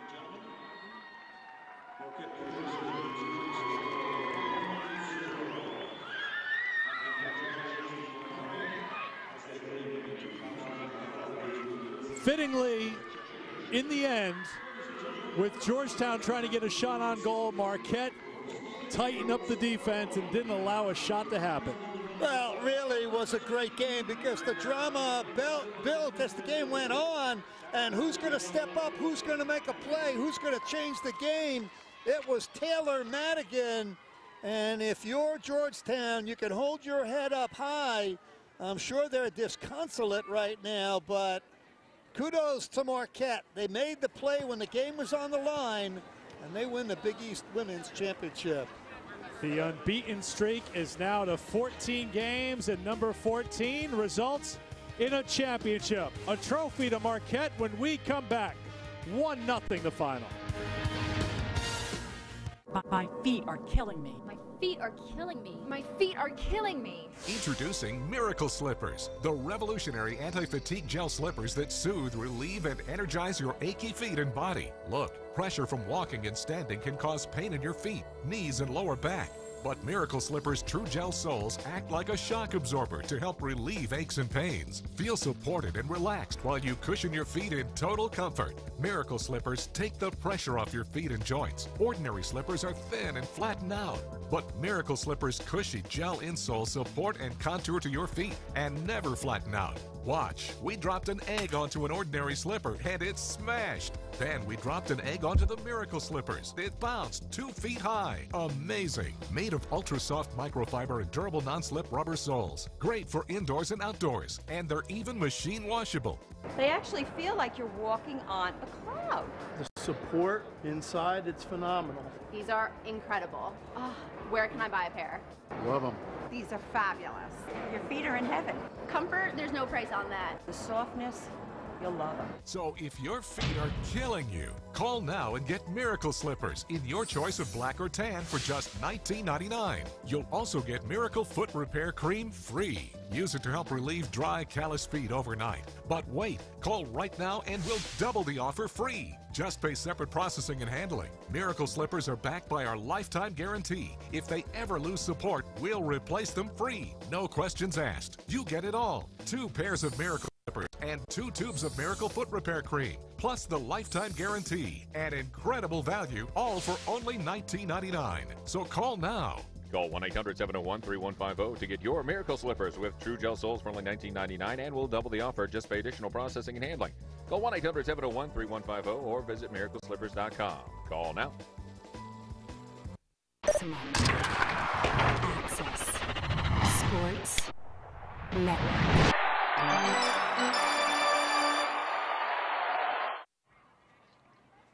The Marquette Golden Eagles are Big East champions. There's the trophy to prove it, as Marquette, for the first time, has won the Big East title. 1-0 the final. The goal from junior Taylor Madigan with 2:23 to go. The only scoring of the game, but the timing was perfect. Well, the entry pass was beautiful, but Taylor Madigan, at an acute angle, redirected it to the far post